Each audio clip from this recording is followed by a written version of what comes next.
Hello friends, I'm glad you're here tonight. Let's drift into a world far away from the rush of modern life, a world of candlelight and stone walls, of quiet villages and echoing castles. Before we begin, I'm curious, where are you listening from, and what time is it where you are? Imagine us gathered together, no matter the distance, sharing this slow story as night settles around us.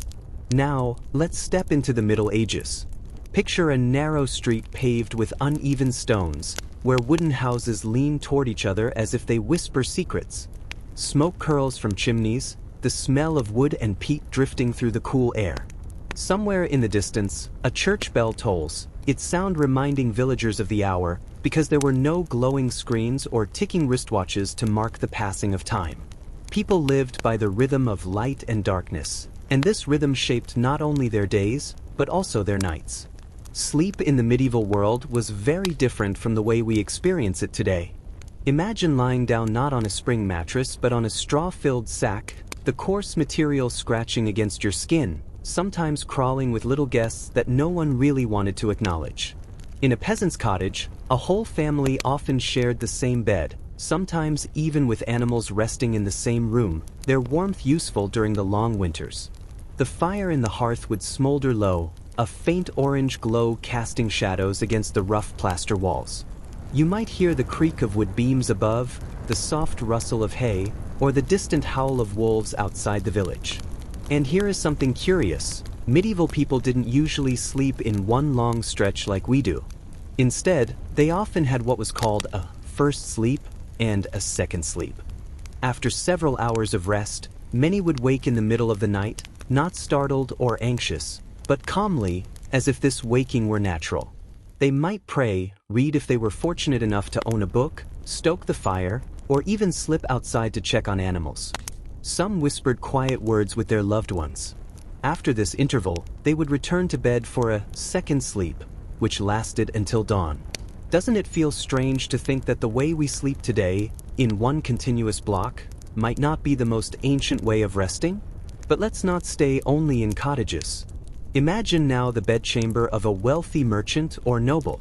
Heavy curtains hung around the bed to keep away drafts, tapestries on the walls softened the chill of stone. The bed itself might be high, so tall that a stool was needed to climb into it. The sheets could be made of linen, smoother and far more luxurious than the rough woolen blankets of peasants. Yet even here, sleep was not entirely private. Servants might sleep nearby on pallets, and sometimes whole households gathered in one room for warmth and security. Privacy, as we think of it, was a rare luxury. Food, too, influenced sleep. After the evening meal, which might include thick bread, pottage, perhaps some cheese or salted fish, people grew drowsy. Ale or wine was common at supper, both for peasants and lords, though the quality differed greatly. The poor drank weak ale, more like liquid bread, while the wealthy sipped spiced wine or mead. Imagine the comfort of a warm drink after a day of toil, the flickering firelight making shadows dance across the walls, the sound of distant voices settling into silence as the village grew still. Entertainment before bed also shaped the night. A wandering minstrel might sing in the hall of a castle, or a grandmother might tell stories by the hearth in a cottage. These tales carried the weight of tradition, often teaching lessons or retelling heroic deeds, and they wove themselves into dreams once the listeners lay down to sleep.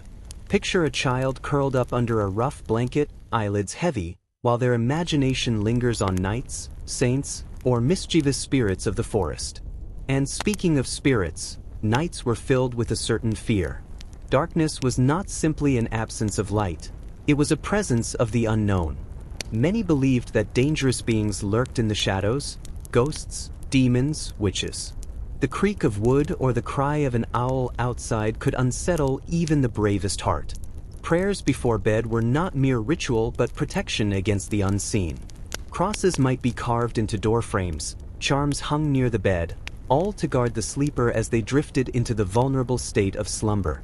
What is fascinating is how deeply connected their nights were to nature. Without the glow of electric light, stars glittered in skies far darker than most of us ever see. The moon was a guide, casting silver over fields and rivers, while clouds could plunge a village into almost total darkness. Imagine walking outside at night, the crunch of frost beneath your feet, the world around you vast and silent, only the faint light of the heavens above. In such moments, sleep was not just rest, it was surrender to a greater rhythm of the universe. And tomorrow, as dawn came, life would begin again. The rooster's crow, the toll of the bell, the bustle of villagers preparing for another day of labor. But tonight, we linger in the in-between, where sleep was divided, dreams were vivid, and the night was both a comfort and a mystery. As the night deepens in our medieval world, let us wander beyond the village and step into the quiet of a monastery. Here, sleep was not just a matter of comfort but a spiritual discipline. Monks rose from their beds at intervals through the night, summoned by the ringing of a small bell echoing through stone corridors. Imagine the sound of sandaled feet against cold flagstones as figures in rough woolen habits walked toward the chapel, their candles flickering in the dark. They would chant psalms in voices both low and haunting, filling the night with a music that carried far beyond the walls.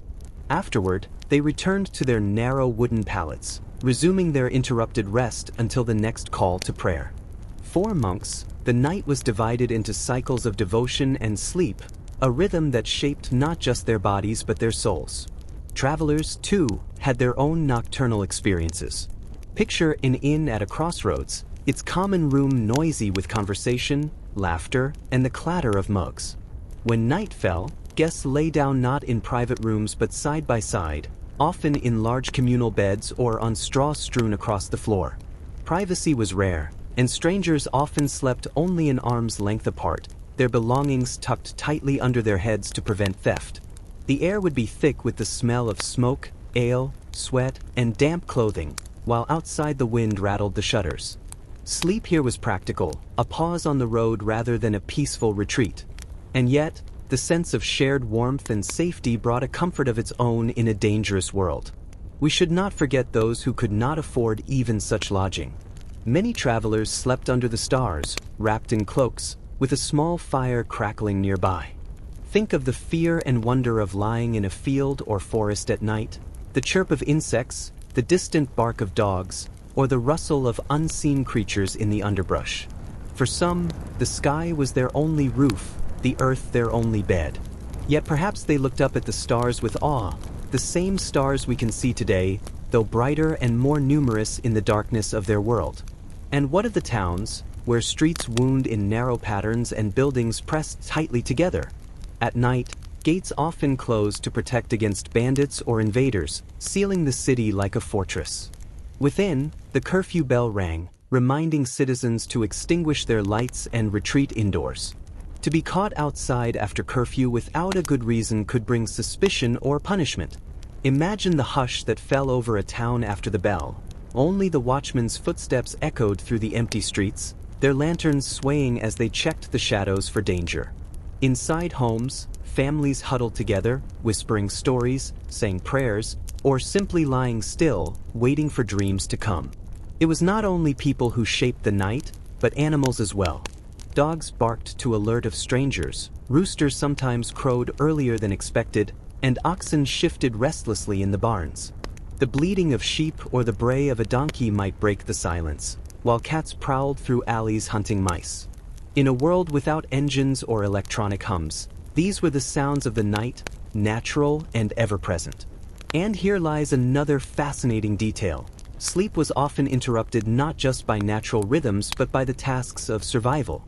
A farmer might wake in the middle of the night to check on animals giving birth or to stir a pot of curdling milk that would soon become cheese. A blacksmith might rise early before dawn to start his fire, ensuring it was hot enough for the day's work. Even children were sometimes stirred from sleep to help with small tasks, rubbing sleep from their eyes as they carried firewood or fetched water. Nights were not always restful. They could be filled with duty and necessity. Yet, alongside duty, there was intimacy. In the glow of embers, families shared quiet conversations that daylight never allowed. Couples whispered secrets, children listened to lullabies, and old stories were passed from one generation to the next. Picture a grandmother rocking slowly, her wrinkled hands weaving tales of saints, heroes, or spirits that haunted the woods, while young ears listened wide-eyed, the shadows in the corners of the room suddenly alive with imagination. These stories lingered into sleep, becoming part of the dreamscapes of medieval life. Not all nights were peaceful, however. Festivals and feasts often stretched late, filling the streets or great halls with music, dancing, and merriment. On such nights, people did not hurry to bed. Torches blazed, wine flowed, and laughter rang out under the stars. Sleep was postponed until bodies could no longer resist, and many woke the next morning still wrapped in the haze of celebration. Imagine the contrast. On most nights, silence after curfew. On festival nights, the entire village alive with joy, music, and the pounding of drums until exhaustion finally brought rest. The way they slept, whether in silence or celebration, in straw huts or curtained beds, reveals so much about their world. Sleep was not just a necessity but a reflection of their fears, their beliefs, their labor, and their joys. The medieval night was alive, filled with sounds, rituals, and dreams that told the story of life itself. Seasons shaped the rhythm of medieval nights in ways we often forget today. Without the glow of artificial light or the steady hum of central heating, people's rest was bound to the changing of the year. In summer, when days stretched long and sunlight lingered late into the evening, sleep often came later, after hours spent in the fields or in the cool of gardens. Imagine peasants working until the last glow of twilight, sweat still on their brows, before finally returning home to a meal of bread and porridge. The night air was warm, windows were left open, and the hum of insects filled the room. People lay lightly under linen sheets, hoping for a breeze to drift across their tired bodies. Children sometimes fell asleep outside on warm nights, the stars above their only canopy. Winter brought an entirely different experience. Darkness fell early, long before supper was even finished, and nights stretched endlessly. Fires burned constantly, though many homes had little fuel, so families huddled together under thick wool blankets and animal skins, using each other's warmth to endure the bitter cold. Frost crept across window panes, the air inside so cold that breath hung visibly in the dim light. Imagine drifting to sleep to the sound of the fire crackling faintly in the hearth, the wind whistling through cracks in the wood, and the sharp sting of cold on your face while the rest of your body was buried under layers of cloth.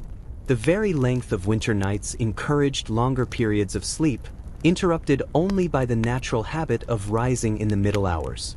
Spring nights carried their own atmosphere. Rain pattered against rooftops, and the scent of damp earth and blooming flowers drifted into sleeping spaces.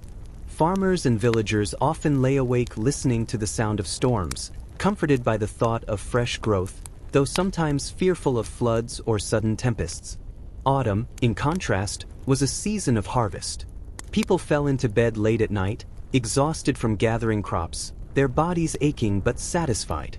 Sleep after such labor was deep and heavy, dreams full of images of golden fields and overflowing baskets. Beyond seasons, weather itself dictated how rest unfolded. Thunderstorms could wake entire households.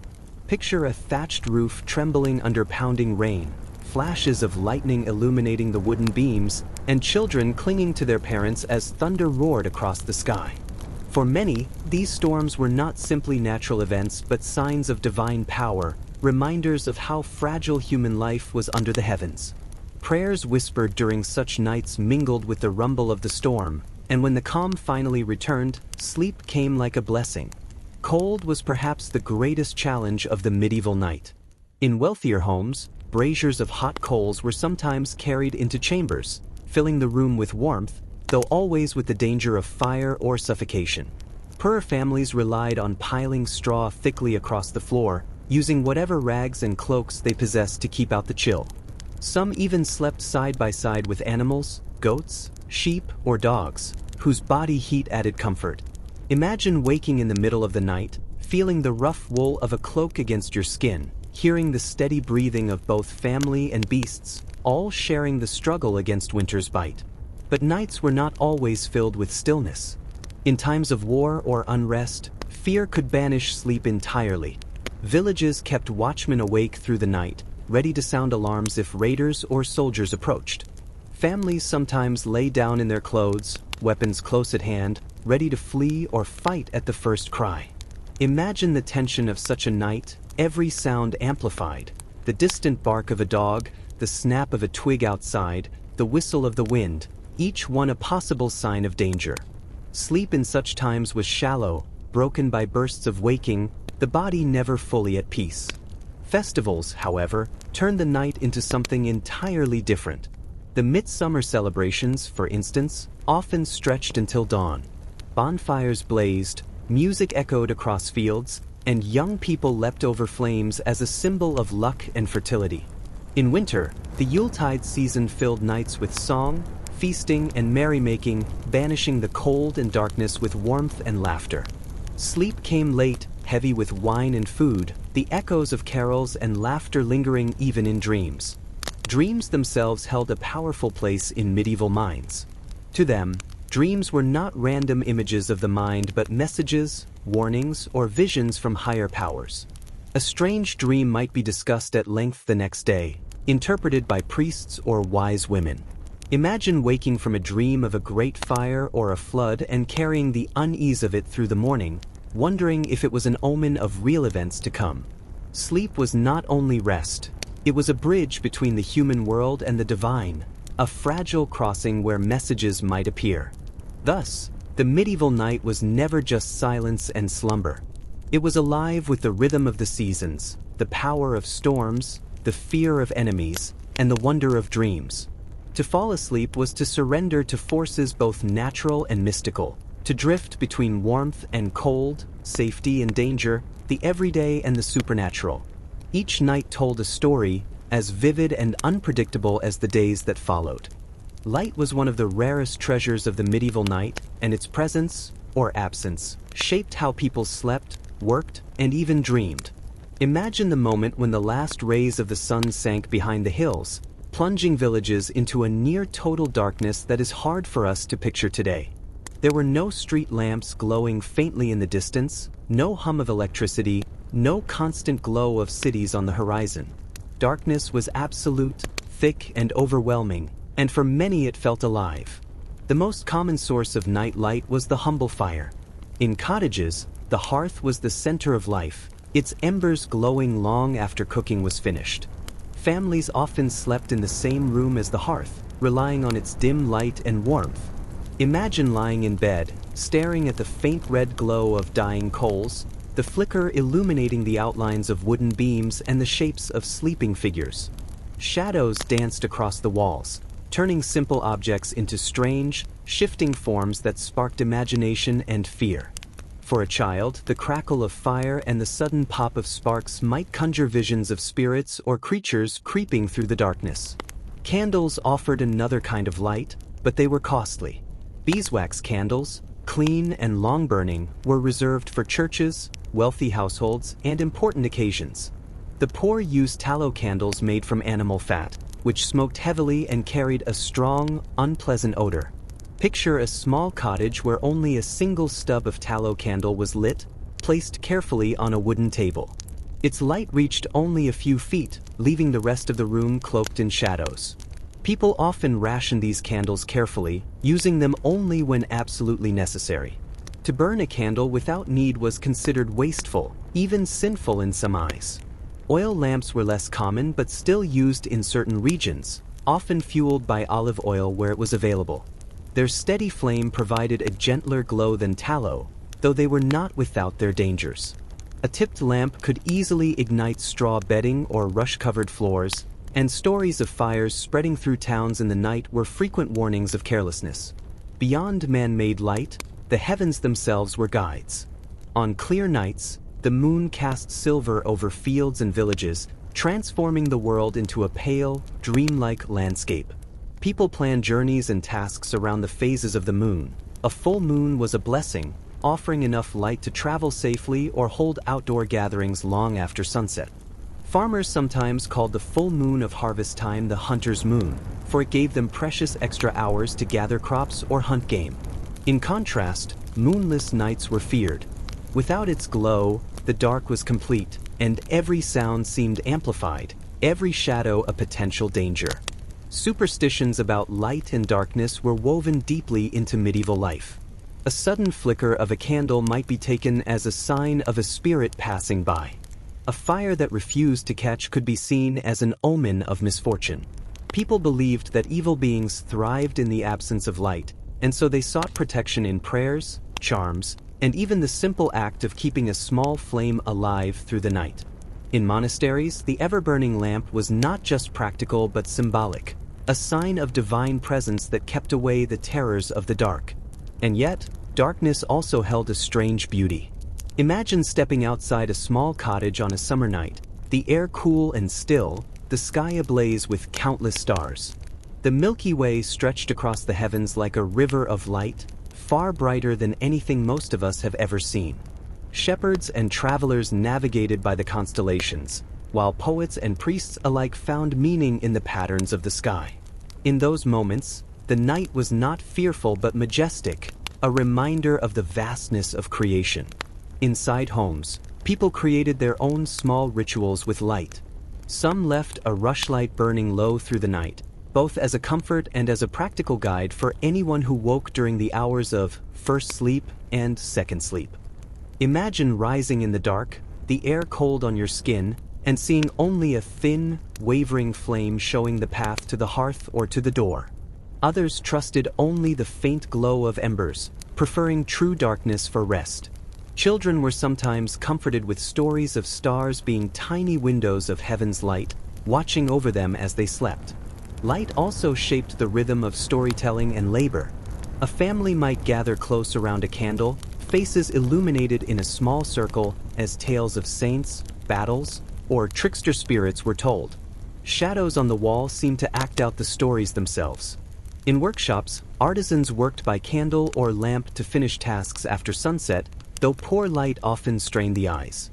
The limits of illumination meant that much of life was bound to the sun, yet when light was present, it became precious, almost magical. Think of how different dreams must have been in such a world. Falling asleep in near total darkness, with only a faint flame or the silver wash of moonlight, the imagination had space to wander. People spoke of dreams as journeys through shadow and light, reflections of the world they inhabited, where fire, candles, and stars were not just sources of brightness but symbols of hope, faith, and survival. The medieval night was never silent, and it was never entirely dark. There was always some flicker of flame, some glow of moon or star. Yet that interplay of darkness and light shaped every hour of rest, every ritual before sleep, and every dream that followed. Beds themselves told entire stories about the people who lay upon them. Imagine first the simplest arrangement, a peasant's bed in a one-room cottage. Often, it was little more than a sack stuffed with straw, laid directly on the floor or on a rough wooden frame. The straw was replaced only a few times a year, so it grew damp, flattened, and sometimes alive with tiny pests. Over this, people spread blankets of coarse wool, or if fortune allowed, animal skins that held a bit more warmth. Entire families might share such a bed, parents on one side, children crowded together on the other, all wrapped tightly against the cold. The hearth was usually within sight, its low glow the only comfort against the night. Now, imagine the contrast in a lord's chamber. A great bed, raised high from the floor, stood as a centerpiece of the room. These beds were so tall that wooden steps or stools were needed to climb into them. The frames were carved from oak or walnut, heavy and enduring, sometimes decorated with intricate patterns or even family crests. Around the bed hung thick curtains, not just for privacy but also for insulation, creating a warm pocket within the drafty stone walls. Linen sheets were prized here, smooth and cool against the skin, covered with woolen blankets or fur-lined coverings. Pillows, often stuffed with feathers, added a level of softness unthinkable for most peasants. To lie in such a bed was not just rest, it was a declaration of wealth and power. Yet, even in noble households, sleep was rarely private. Servants might rest nearby on pallets or benches, ready to answer calls in the night.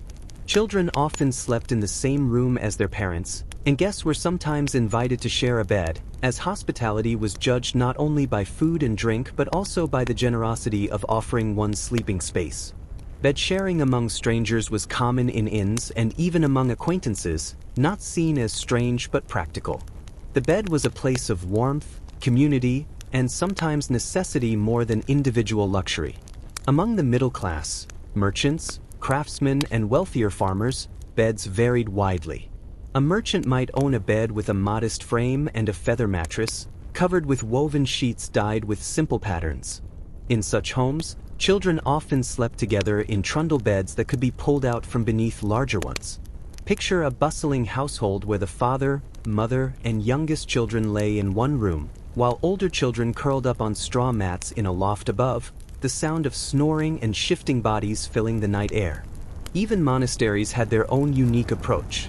Monks often slept in long dormitories, each with a simple cot or wooden bench. The bedding was austere: a thin mattress, a wool blanket, and perhaps a pillow if the rules allowed.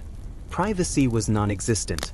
The sound of dozens of men breathing, turning, or coughing filled the halls. Yet this simplicity was intentional, stripping away comfort to focus on discipline and devotion. Nuns lived in similar arrangements, though often with more modest bedding, their nights shaped by silence, prayer, and obedience. Another fascinating detail lies in how beds themselves were designed to last lifetimes. Wealthy families often passed down bed frames as heirlooms, as valuable as land or jewels.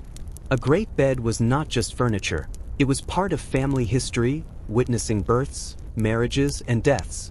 In fact, deathbeds were often literally the same beds where people had slept for decades, surrounded by loved ones and prayers as they left this world.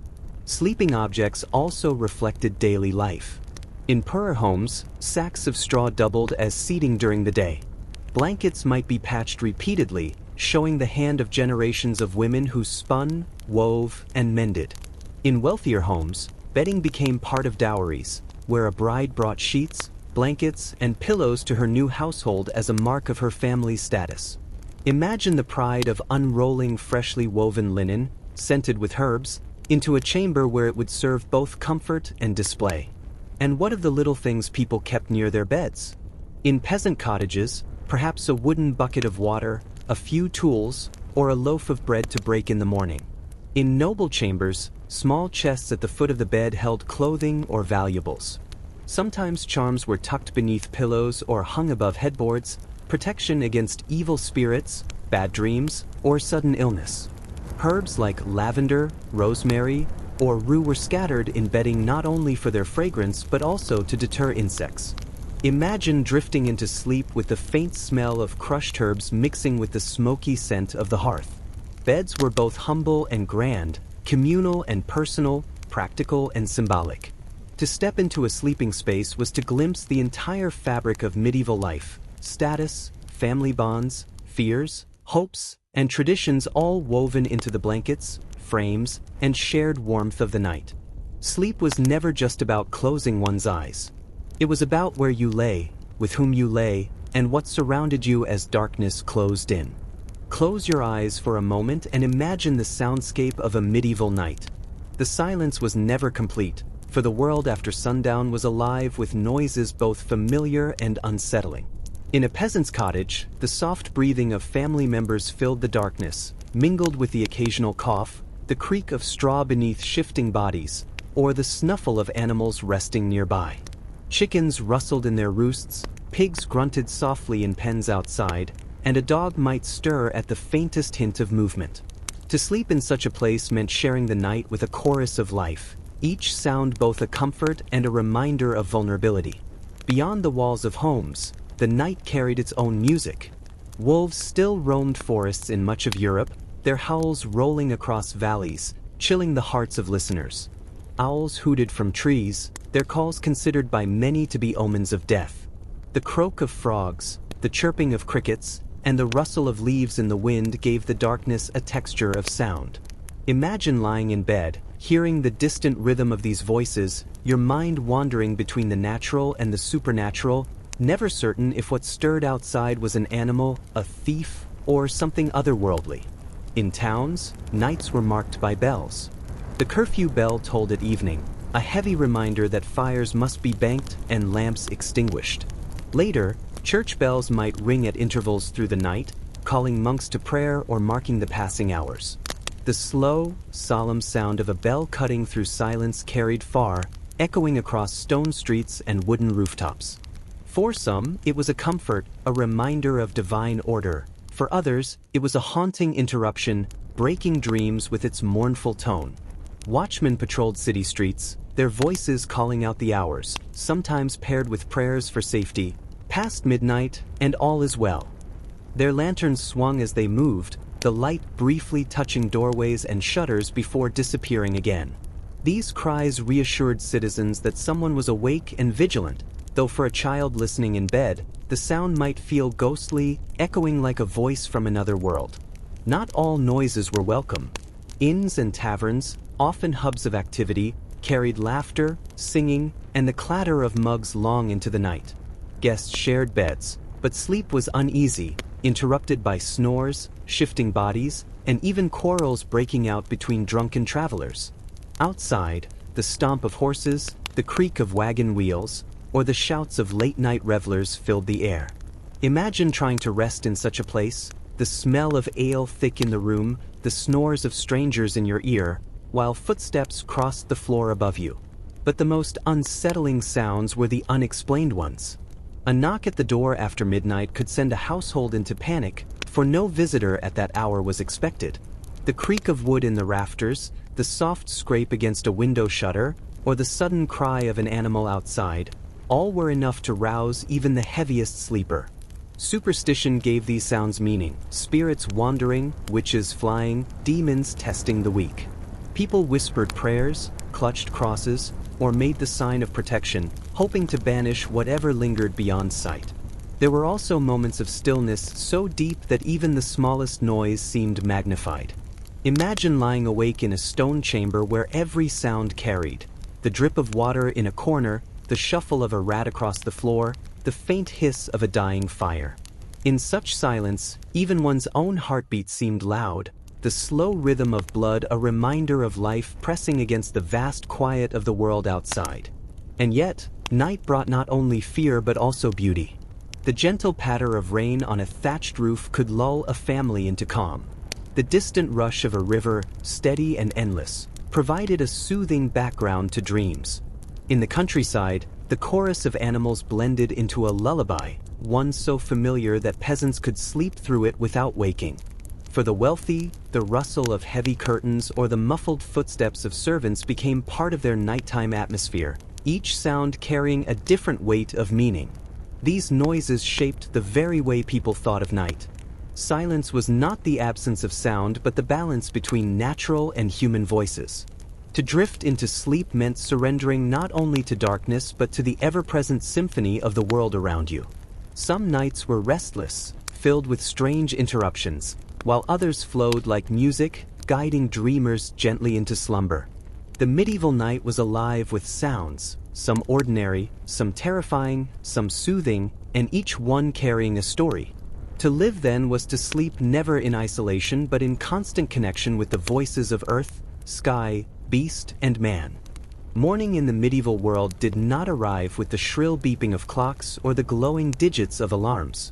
Instead, it crept in slowly, first with the paling of the night sky, then with the faint stirrings of animals, and finally with the steady rhythm of daily life resuming. For most people, the first true signal of dawn was the rooster's crow, a sound so familiar and constant that it became a symbol of waking itself. Imagine lying on a straw mattress as that sharp cry echoed across the village, answered by other roosters in distant yards, until the air was filled with their chorus. The church bell often marked the true beginning of the day. In towns and villages alike, bells rang to call both the devout and the weary from their sleep, reminding them that work and prayer awaited. For monks, these bells were an ever-present part of life, summoning them to their early morning services long before the sun had fully risen. In monasteries, the sound echoed through cold stone corridors, waking men who had only just returned from midnight prayers. They rose quickly, washed in icy water, and made their way to chant in the chapel while the rest of the world still lay in shadow. For peasants, the dawn was both a relief and a summons. The night, filled with its uncertainties and fears, was over, but with light came labor. Men and women rose early to tend to animals, fetch water, and begin the endless rhythm of the fields. Imagine a woman pulling on her woolen dress while the hearth fire was coaxed back to life, its smoke curling lazily through the chimney. Children rubbed sleep from their eyes as they carried small buckets of water or scattered feed for chickens. The smell of damp earth and fresh air filled the room as doors were pushed open to the rising sun. In towns, the sounds of morning were different. The clatter of shop shutters being opened, the calls of merchants arranging stalls, and the cries of bakers selling bread filled the streets. The smell of fresh loaves drifted through narrow alleys, mingling with the less pleasant odors of chamber pots emptied into gutters. People stirred awake to the bustle, some reluctantly, others eager to seize the day's opportunities. In wealthier homes, servants rose earlier than their masters, preparing fires, fetching water, and laying out clothing. The soft tread of feet on stone floors was part of the nobleman's morning, his waking made smoother by the unseen labor of those who served him. But waking was not always at dawn. Seasonal rhythms shaped it. In winter, the sun rose late and people often lingered longer under blankets, huddled for warmth until light forced them up. In summer, labor demanded earlier rising, sometimes well before the sun, so that work in the fields could begin in the cool of the morning before the day grew unbearably hot. Life was flexible but always tied to nature's rhythms. There was also ritual in waking. Many crossed themselves as soon as they opened their eyes, thanking God for surviving the dangers of the night. Some whispered short prayers, asking for protection through the day. In wealthier homes, men might begin with a simple washing of the face and hands, while women prepared small meals of bread and ale. Children were often roused with gentle calls, though sometimes with brisk urgency when labor awaited. Imagine the streets of a medieval town as the sun finally cleared the rooftops. Dogs wandered, carts creaked, vendors shouted their wares, and the air filled with the mingled smells of baking, smoke, livestock, and humanity. A traveler staying at an inn might be shaken awake by the landlord, urged to move along so that another could take his place. A soldier stationed on the walls might already be pacing, eyes scanning the horizon for any sign of threat. Life surged back into motion with the light, as if the whole world had been holding its breath during the night and now exhaled in unison. And yet, waking was not always easy. Those who had drunk too much the night before often struggled with heavy heads, their dreams still clinging to them like cobwebs. Children who had been frightened by night sounds clung to their blankets, reluctant to leave the warmth of bed. Some workers rose unwillingly, their bodies sore from the previous day's labor, yet knowing that to linger was to risk hunger. For many, waking was not a moment of peace but the first challenge of another demanding day. In all these ways, morning was a transition, not only from sleep to wakefulness but from mystery to routine. The fears of the night dissolved with the light, though some lingered in the form of remembered dreams or whispered omens. The medieval day began with sounds, scents, prayers, and labor woven together into a rhythm as old as the land itself. Once people had shaken off the haze of sleep and begun their morning tasks, the thought of food soon entered the rhythm of the day. Unlike our modern expectation of rich breakfasts or sweet cereals, the medieval morning meal was usually simple, often meager, and very much shaped by one's place in society. Bread was at the heart of it.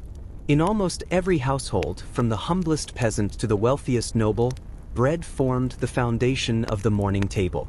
Yet the bread itself could be remarkably different depending on status. For the poor, it was coarse and dark, made from rye, barley, or oats, often dense and heavy, with flecks of bran and sometimes even ground straw when times were lean. For the wealthy, bread was fine and white, sifted from wheat flour that only the rich could afford, soft to the touch and considered a sign of refinement. To wash it down, ale was the most common companion. Medieval ale was not the strong drink we might imagine today, but a lighter, weaker brew often called small ale. It was safer than water, which was frequently contaminated, and it provided calories to keep the body fueled. Children drank it, laborers depended on it, and even monks in monasteries consumed it daily. Imagine sipping from a wooden cup of this slightly sour, yeasty liquid as the day began, its warmth and calories making up for the absence of luxury. For peasants, Mornings might include nothing more than a hunk of bread dipped into broth or spread with a bit of cheese, if such was available. Sometimes, leftover stew from the previous night was eaten cold, or reheated if the hearth was lit again. In harsher months, when food was scarce, many started their day with little more than thin porridge, grains boiled in water with perhaps a pinch of salt. Hunger was often a morning companion, and only after a few hours of labor in the fields might a more substantial meal be taken. By contrast, the tables of nobles could carry a wider variety. A lord might be offered fresh eggs, roasted meats from the previous evening, butter, honey, and sweet-spiced wine or ale. In wealthier households, breakfast was sometimes delayed, reserved for later in the morning, almost resembling what we might think of as brunch. Servants would move quietly through great halls, laying out trenchers, flat pieces of stale bread used as plates, while the household stirred to life. The aroma of roasting meat or fresh honeyed pastries would float through the corridors, signaling a very different start to the day than that of the peasant outside tilling his field. Monks followed their own strict rhythm of meals, often eating only 2 or 3 times a day. Their mornings began not with indulgence, but with discipline.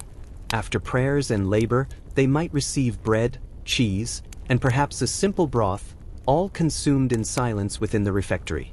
The hush of the room, broken only by the clinking of wooden spoons and the occasional scrape of a bench, contrasted with the noisy bustle of town markets and village kitchens. The act of eating was not merely to satisfy hunger but to serve as another form of devotion, reminding them of humility and restraint. In the towns, bakers played a vital role in shaping mornings. Their ovens, often communal, were among the first places to stir with activity. Long before the rooster crowed, bakers were already kneading dough, their hands coated in flour, the heat of the oven baking both bread and the very air around them. By the time villagers and townsfolk awoke, the smell of fresh loaves drifted through the streets, a promise of nourishment and routine. Queues formed outside, with people clutching coins or tokens to exchange for their daily ration. That scent of bread became, in many ways, the scent of morning itself. Not every morning meal was humble or wholesome. Festivals and feast days brought exceptions, moments when people could enjoy richer dishes. Pancakes fried in lard, pies filled with spiced fruits, or sweet cakes dripping with honey might appear on tables during celebrations. Such mornings felt different, filled with joy and abundance, as though the day itself promised merriment from its first light. For the poor, these occasions were rare but memorable, times when even the simplest families could taste what was usually reserved for the privileged. The way mornings began also shaped the energy of the day. A laborer who had only bread and ale to sustain him might feel hunger gnawing before noon, his body aching from the strain of work. A noble, fortified with meats, cheese, and sweetened wine, could rise to duties of governance, hunting, or leisure without the same immediate struggle. Yet, in both cases, the morning meal carried more than nourishment. It carried routine, stability, and the reassurance that another day had begun. And still, not everyone ate breakfast. In some traditions, particularly among wealthier classes influenced by Roman habits, the first substantial meal might not be taken until later in the day. For them, mornings were for tasks, prayers, or business, and food came only after duties were seen to. This made breakfast itself a sign of social difference, something peasants needed because of their physical labor, while nobles could afford to delay. So, as the sun rose higher and bell towers rang out across fields and towns, mornings in the medieval world shifted from sleep to sustenance, from the mysteries of night to the routines of daily life. Food, simple or lavish, prepared people to face the hours ahead, each bite woven into the larger tapestry of survival, faith, and custom. After the morning meal, the next ritual of medieval life was clothing and grooming, tasks that marked the transition from sleep to fully engaging with the day. Imagine a peasant woman rising from a rough straw bed, reaching for a simple linen shift, and tugging it over her shoulders while the cold air bites at exposed skin. Layers were necessary, woolen outer garments kept warmth close, and belts or ties secured clothing that might otherwise be cumbersome. Children scrambled to dress themselves, learning quickly the skill of wriggling into garments that were often hand-sewn and sometimes stiff from starch. Shoes were scarce or uncomfortable for the poor, made of leather that had stiffened over time, yet they were essential for work in the fields or streets. In wealthier households, clothing was a far more deliberate affair. Gentlemen might don tunics lined with silk or trimmed with fur, their layers carefully chosen not only for warmth but also to demonstrate status. Ladies of the house arranged their hair under coifs or hoods, while servants adjusted long robes and draped shawls to avoid tripping over elaborate hems. Jewelry, belts, and clasps were fastened, sometimes delicately, sometimes with urgency, for a lord or lady rising late could still have duties demanding punctuality. Even the act of tying a knot or buttoning a sleeve carried meaning. It was a sign of preparation, attention, and social identity. Grooming was another crucial part of the morning. Though modern concepts of bathing were rare, faces were washed with cold water, teeth scraped with twigs or cloth, and hands rinsed after sleep. In monasteries, washing was ritualized, often in silence, with each monk following strict rules.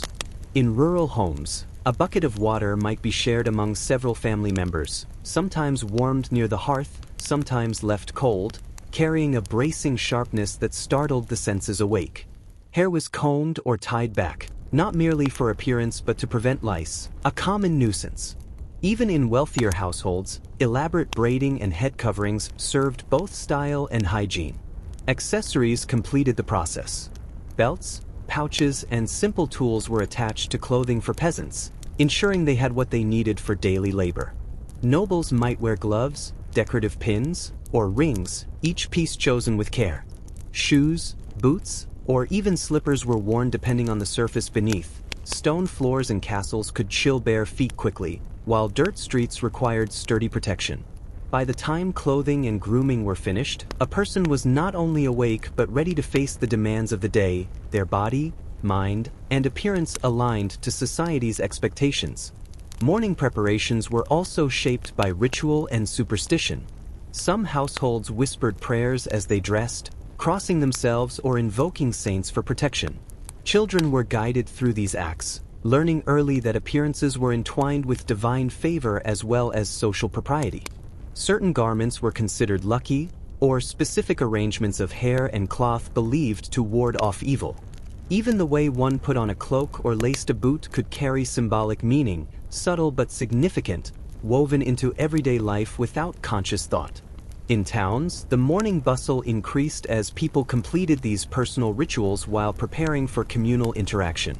Merchants adjusted tunics to appear respectable to customers, blacksmiths rolled up sleeves to expose muscles for work, and bakers tied aprons securely before kneading dough.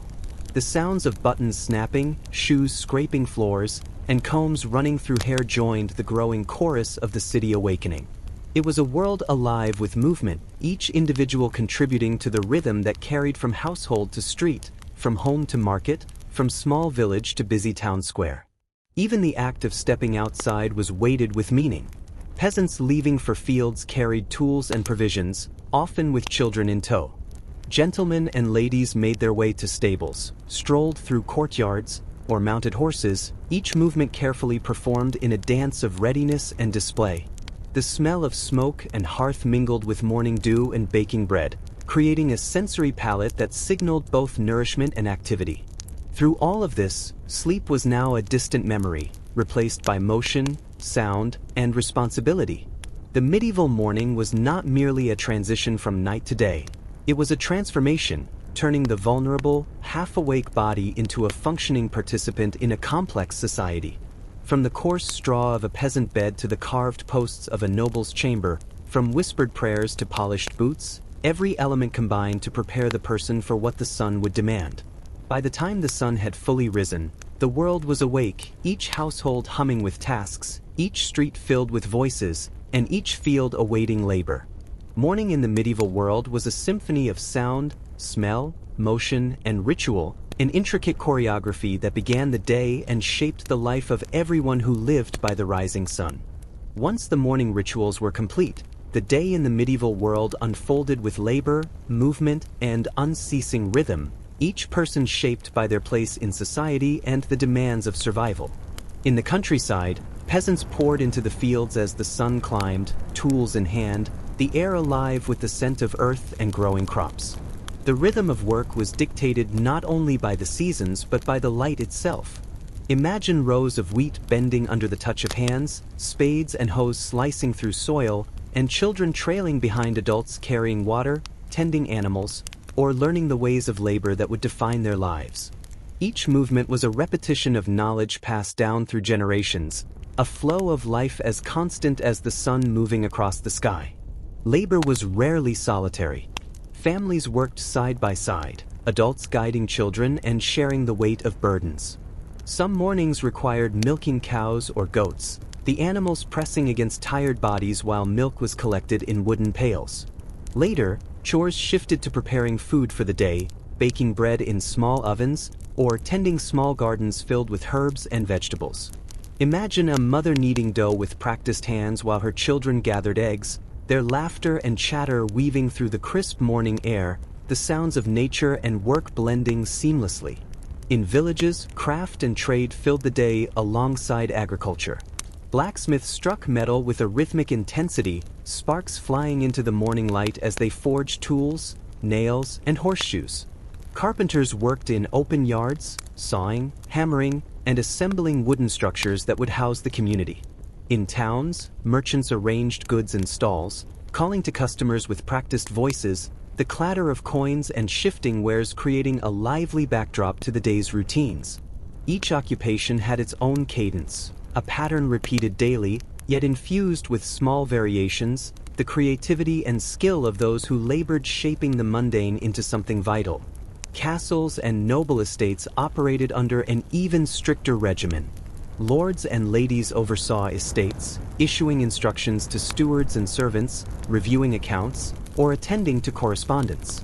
Servants moved in constant motion, tending fires, fetching water, carrying messages, and preparing meals. The sound of bells within the castle signaled transitions, meals, work shifts, or summoning individuals for council. In kitchens, the clatter of knives, the hiss of roasting meat, and the steady rhythm of bread preparation formed a chorus that echoed through stone corridors. Life here was structured, each hour accounted for, and yet, beneath the rigid routine, there was a pulse of vitality, of ambition and concern that drove the household forward.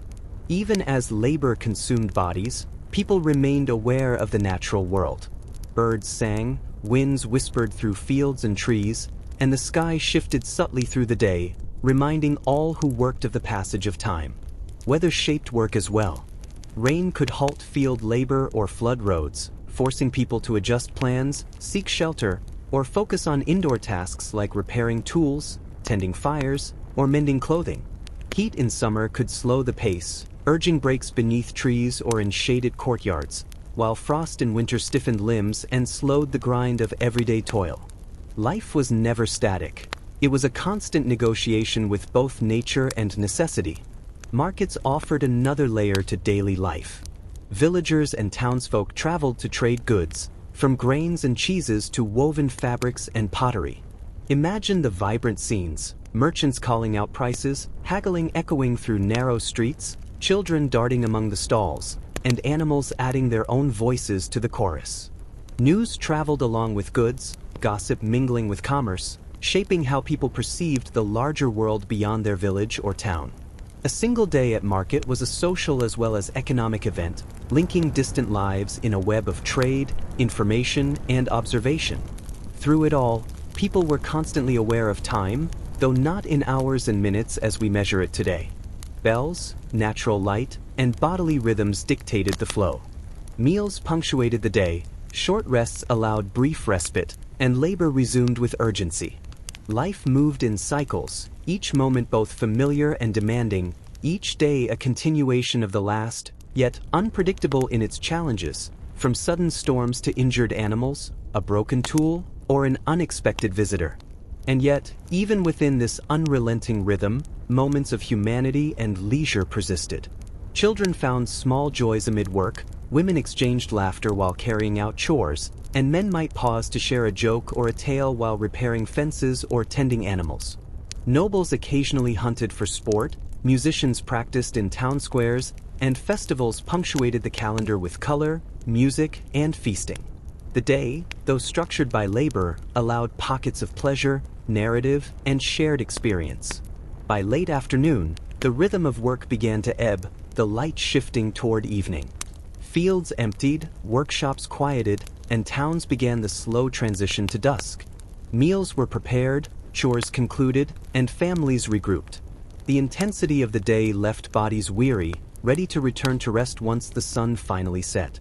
Yet, the night was never truly dormant, carrying echoes of work, worship, and the anticipation of sleep. As the sun sank lower in the sky, the medieval day began its inevitable transition toward evening, a time when labor slowed, voices softened, and households turned their attention to both sustenance and ritual. In villages, the fields emptied gradually, workers carrying tools back to sheds or barns, their bodies coated in sweat, dirt, and the faint scent of fresh-cut grass or turned soil. Animals were herded back to pens, milked, fed, or settled for the night. Imagine the soft murmur of voices calling to beasts, the clatter of wooden pails, and the quiet shuffle of tired feet against uneven earth. The air, still warm from the day, carried a mixture of smoke, soil, and the faint sweetness of evening blossoms. Evening meals began to take shape. Peasants returned to the hearth, where fires were stoked once more to prepare stew, gruel, or porridge, often flavored with herbs grown in small gardens. Leftover bread from the morning could be dipped into broth or softened in ale to provide sustenance before nightfall.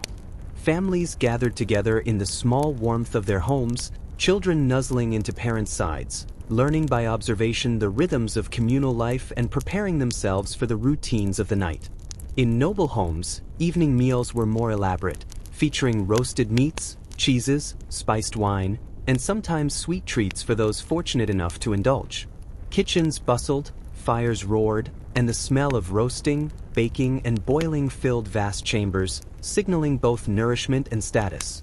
The soundscape of evening was distinct from both night and day. Church bells tolled for vespers, calling the faithful to prayer and reflection.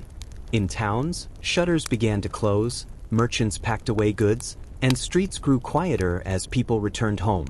Yet the soft laughter of children at play, the occasional bark of a dog, or the distant echo of a cart rolling home reminded all that life continued, even as shadows lengthened. In rural areas, the evening air carried the calls of night animals, the hoot of an owl, the rustle of small creatures scurrying in underbrush, or the croak of frogs in distant ponds. For many evenings were a time of stories. Around fires, families and neighbors shared tales of saints, heroes, tricksters, and ghosts. These stories were not mere entertainment. They were lessons, warnings, and bonds of community. A child might hear of a clever fox outwitting a farmer, a local miracle, or a cautionary tale about wandering too far from the village at night. Each story was woven with voice, gesture, and imagination, the flicker of firelight turning simple words into vivid visions. For adults, storytelling could provide both amusement and reflection, a moment of reprieve from the unrelenting demands of labor. Evening was also a time for tending smaller tasks and preparing for the night ahead. Clothes were mended, tools cleaned, and fires banked for warmth. Herbs might be scattered around sleeping areas to repel insects or bring pleasant aromas. Children were bathed in whatever small way possible, often with cold or tepid water, before being settled into their beds. In wealthier homes, servants ensured that chambers were arranged for comfort and privacy, curtains drawn to retain warmth, and pillows fluffed. Nobles sometimes took the evening to review letters, accounts, or household orders, their bodies still active even as the day's labors receded. Religious devotion was interwoven with these routines. Evening prayers, whether whispered at the bedside or spoken in small chapels, reminded inhabitants of the day's end and of divine presence. Monks and nuns followed strict schedules of reciting psalms, chanting, or silent reflection. In parish households, families often knelt briefly before crucifixes or icons, murmuring thanks, requests for protection, or hope for a safe night. The rhythm of prayer marked the boundary between labor and rest, the mundane and the sacred, linking human routine to spiritual awareness. Even in the quiet of the evening, the world was not still. Winds carried scents of distant fires or forests, sometimes a chill warning of approaching cold. Village dogs patrolled instinctively, while cats darted through shadows, hunting for mice and ensuring household safety. Windows and doors, often simple and unsealed, allowed the subtle movements and sounds of neighbors to mingle with the immediate household, maintaining a constant sense of connection and vigilance. Even small noises, the drip of water, the settling of beams, or the creak of a shutter, became part of the intimate soundscape that defined evening. Leisure, though limited by necessity, played a role as well. Peasants might engage in quiet games, weaving, or conversation, while wealthier households enjoyed music, dancing, or reading. Instruments such as lutes, flutes, and drums could provide a soft soundtrack to the evening, blending with the voices of singers or storytellers. In castles, evenings sometimes culminated in hunting preparations or strategic discussions, blending practicality with the subtle pleasures of social life. Thus, evening in the medieval world was a liminal space, balancing labor with leisure, sustenance with reflection, preparation with ritual. It set the stage for night, guiding bodies and minds toward the inevitable descent into sleep, yet never fully silencing the activity, sound, or complexity that made life vivid. Each household, each village, each town experienced evening as both an ending and a threshold, a moment to pause, to nourish, and to prepare for the mysteries of the night. As evening deepened and shadows stretched long across floors and fields, the process of preparing for sleep became a ritual in itself, woven into the rhythm of medieval life. For peasants, this often began with ensuring that hearth fires were properly banked. Imagine a mother or father leaning over the coals, carefully pushing logs together to preserve warmth through the night, while children sat nearby, their small hands resting on rough wooden benches or straw mats, eyes wide as stories of saints or local spirits filled the room. The smell of smoke mingled with the faint aroma of evening stew, embedding itself into the consciousness as a signal that the day was ending. Beds were readied, whether simple straw mattresses or pallets laid on the floor. Blankets, often woolen and patched repeatedly over years, were spread carefully, sometimes sprinkled with fragrant herbs like lavender or rosemary to repel pests and add a touch of comfort. Families clustered together, children squeezed between parents or siblings, creating warmth and security against the cold and the unknown. Imagine the tactile rhythm of arranging rough cloths, smoothing uneven straw, and adjusting layers until the bed became a haven from the world outside. In wealthier households, bedtime preparations were more elaborate, reflecting both comfort and status. Servants moved quietly through rooms, drawing heavy curtains to retain heat, ensuring candles or rushlights were placed strategically to provide a gentle glow, and adjusting feather-stuffed pillows for each household member. Chambers were scented with herbs and oils, sometimes accompanied by the faint strains of a lute or harp, meant to soothe and calm. Clothing was changed for the night. Nightshirts or shifts of linen, softer and lighter than day garments, replaced cumbersome tunics and heavy robes. Each action, while practical, was also symbolic, marking the transition from the labor and obligations of day to the vulnerability and rest of night. Religious rituals were intimately tied to bedtime. In many homes, families whispered prayers or recited psalms before settling under blankets, invoking protection from spirits or illness.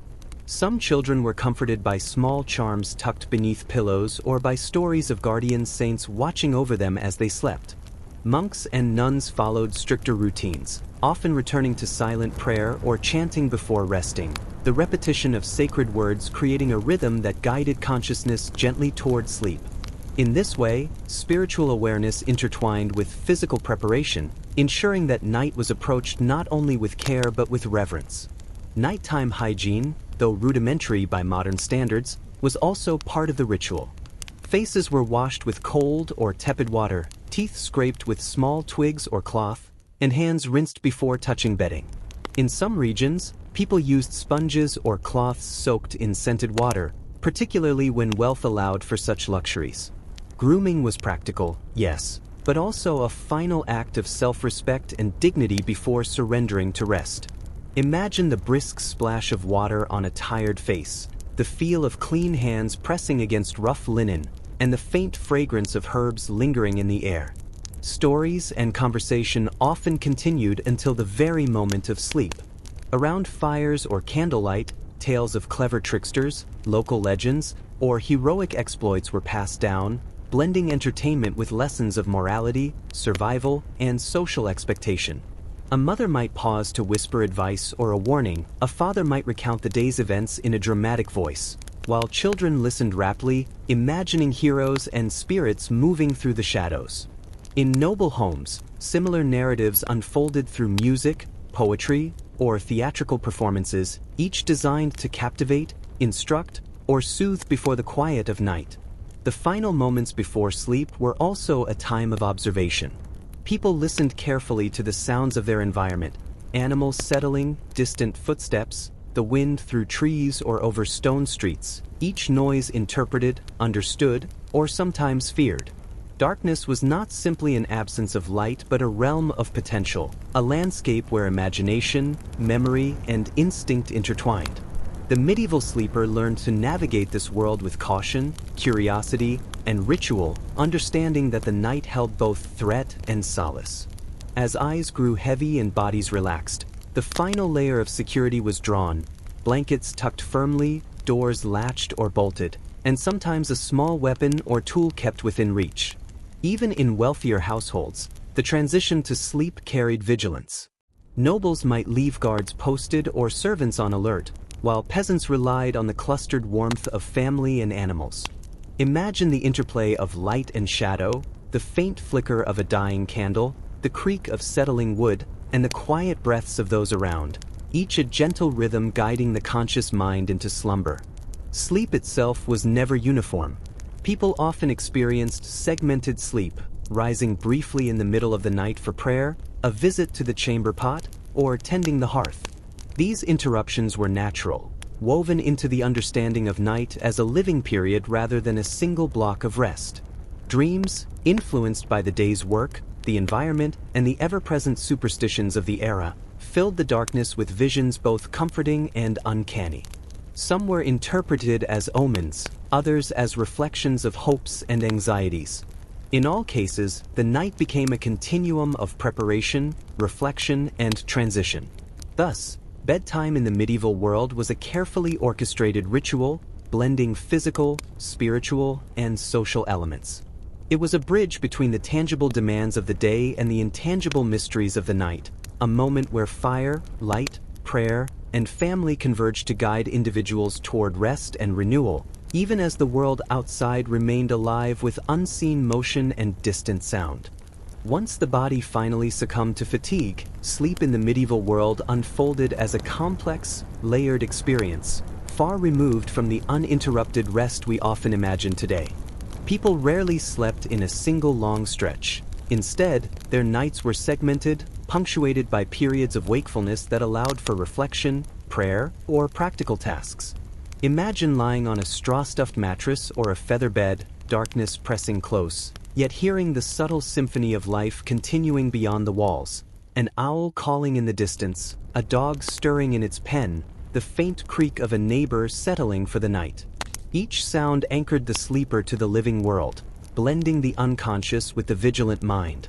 Dreams filled these hours with vivid images, often tied closely to daily experiences, hopes, and fears.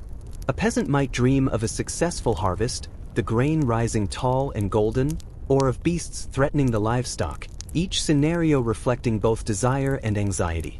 In noble households, dreams could intertwine ambition, intrigue, and social pressures. Visions of battles won or lost, alliances forged or betrayed, the weight of responsibility carrying into the subconscious. People interpreted these dreams carefully, sometimes confiding in family members or local wise women to discern their meaning, believing that the night offered glimpses into the future or warnings about hidden dangers. Even awakenings during the night had purpose. A trip to the chamber pot was common, but so too were brief periods of prayer or meditation. Monks and nuns often rose at odd hours to chant psalms, their voices echoing through stone corridors while the rest of the world slumbered. In households concerned with safety or superstition, the middle of the night could also be a time to check doors, stoke fires, or ensure animals were secure. These interruptions were not seen as disruptions but as an integral part of night's rhythm, a way to honor both body and spirit. Sleep was also shaped by temperature, bedding, and proximity to others. In peasant homes, the warmth of huddling together under coarse blankets or animal skins was essential against cold stone floors or drafty walls. Children often slept close to parents or siblings, their bodies pressed together for shared heat. Nobles, though insulated by fine linens and curtains, were not immune to discomfort. Heavy gowns or elaborate bedding could be stifling, while chamber drafts still crept between stone walls. Animals, too, sometimes shared sleeping spaces, adding both warmth and occasional disturbances to the night. Superstition colored the interpretation of nighttime experiences. Strange noises, sudden chills, or vivid dreams could be attributed to spirits, witches, or divine messages. People believed that specific rituals, placing a knife under the pillow, sprinkling herbs like rue or rosemary, or whispering prayers, offered protection and ensured a safer passage through the hours of darkness. The medieval imagination was active at night, blending memory, fear, and folklore into the landscape of sleep, where even the faintest creak could spark both alertness and storytelling. In towns, the sounds of night were layered and alive. Drifting smoke from hearths, the distant toll of bells, and the occasional shout or clatter of a late traveler mixed with more subtle ambient noises. The shuffle of rats, the movement of wind through narrow streets, the drip of water from roofs or gutters. For sleepers, these sounds became part of the environment, sometimes a comfort, sometimes a source of unease. Imagine closing your eyes while this symphony plays, the mind interpreting each vibration as part of the living world surrounding you, blending vigilance with relaxation. Despite these complexities, sleep was restorative.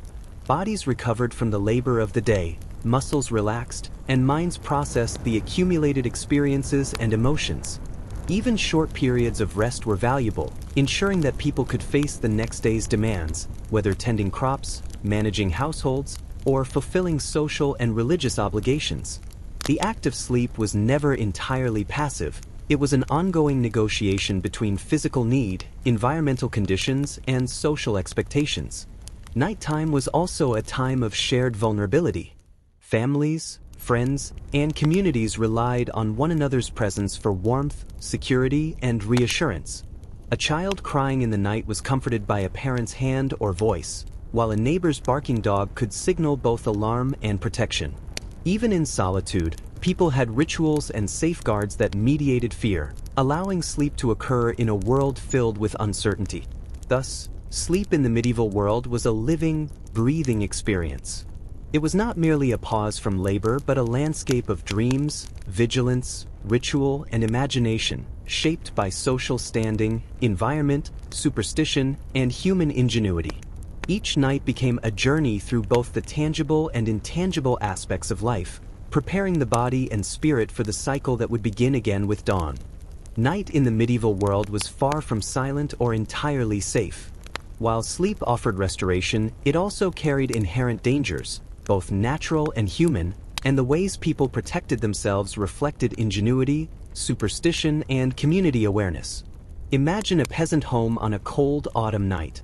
The family huddled under coarse blankets, the hearth fire reduced to glowing embers, and the wind rattling against doors and shutters. Outside, predators like wolves and foxes prowled nearby forests, drawn by the scent of livestock or the movement of nocturnal animals. Dogs, often the first line of defense, growled or barked in response, alerting their human companions to potential threats. Thieves and wandering vagabonds were a constant concern, particularly in towns and villages along trade routes. Doors were often reinforced with simple wooden bars or locks, though these could only delay the determined. Many households kept rudimentary weapons within reach, a small knife, an axe, or even a stick, to protect against intruders. Imagine the family stirring at a sudden creak, a whispered word passing from parent to child, each aware of the night's perils yet striving to remain calm. Security was as much psychological as physical, and every precaution contributed to the fragile sense of safety necessary for rest. Environmental hazards shaped the medieval night as well. Roofs might leak during storms, allowing cold water to drip onto mattresses. Hearths could flare unexpectedly, sending sparks across wooden floors, and winter frost could seep through poorly insulated walls, chilling the body and interrupting sleep. The air carried the scent of smoke, livestock, and earth, a blend comforting to some, overwhelming to others. Even the layout of homes reflected these challenges. Central hearths provided warmth, thick walls offered protection, and small windows minimized drafts, but nothing could entirely erase the influence of nature on nocturnal life. Animals, both domestic and wild, contributed their own complexity. Cats prowled indoors, hunting mice but sometimes disturbing sleepers with sudden movements. Chickens occasionally fluttered in their coops, and pigs might grunt as they shifted in pens. In wealthier households, hunting dogs or stable horses added movement and sound. These living companions were both comforting and disruptive, part of a night alive with the intermingling of human and animal existence. Superstition guided many of the ways people managed night hazards. Herbs, charms, and amulets were placed strategically: garlic to ward off evil spirits, rue to protect against disease, small crosses to repel witches or malevolent forces. Some whispered protective prayers before sleep or recited lines from sacred texts, blending faith with ritual to create a buffer against uncertainty.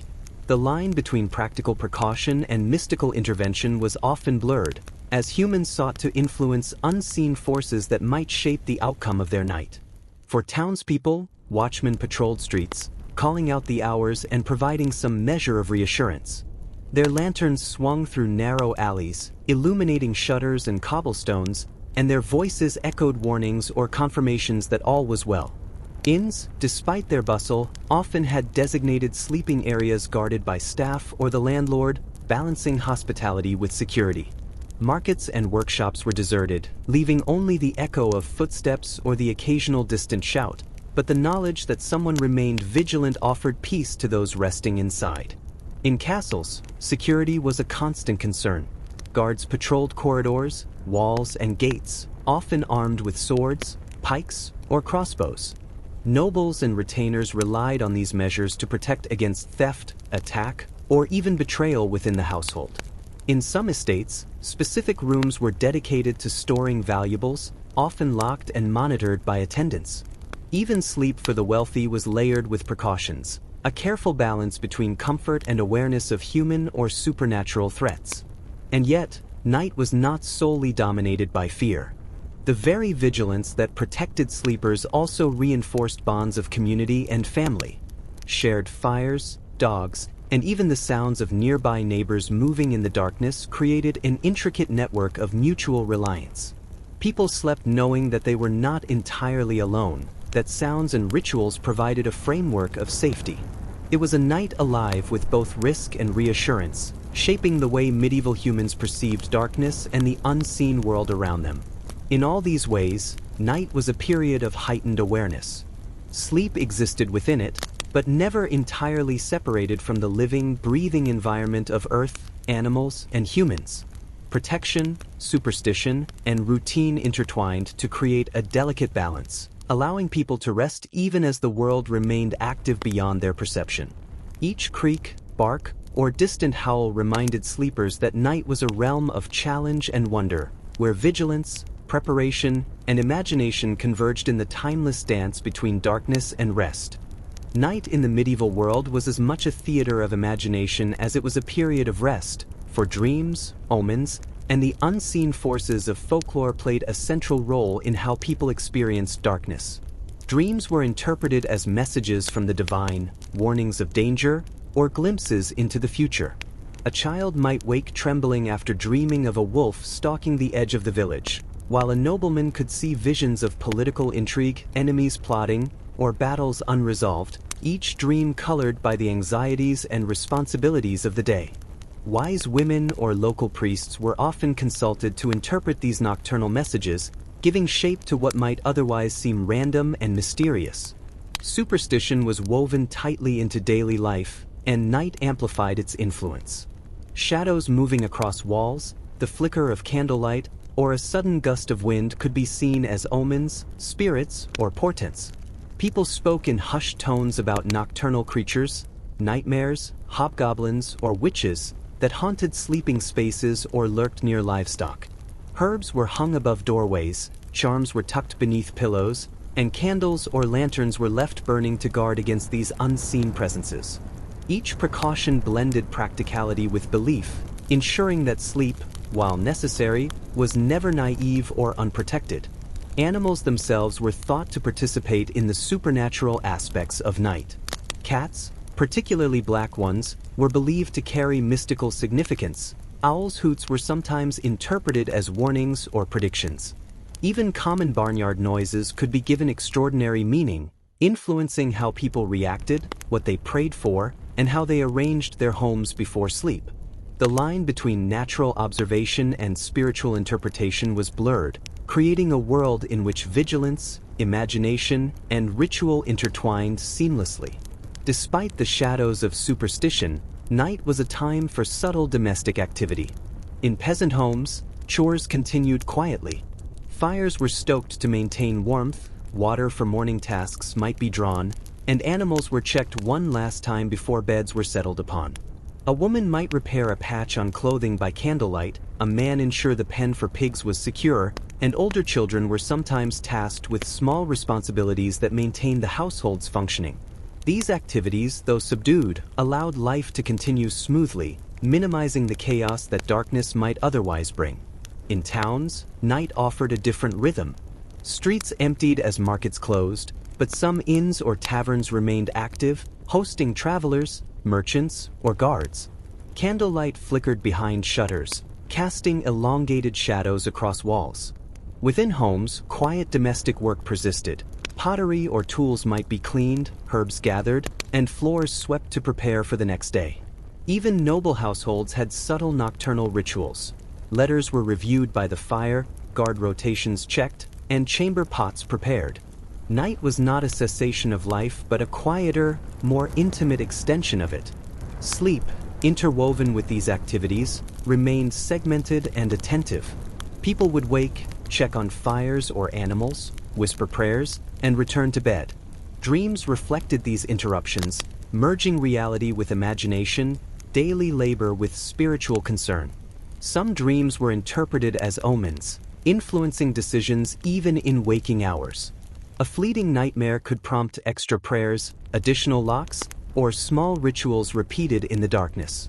In this way, night was both restorative and active, a domain where body, mind, and belief intersected continuously.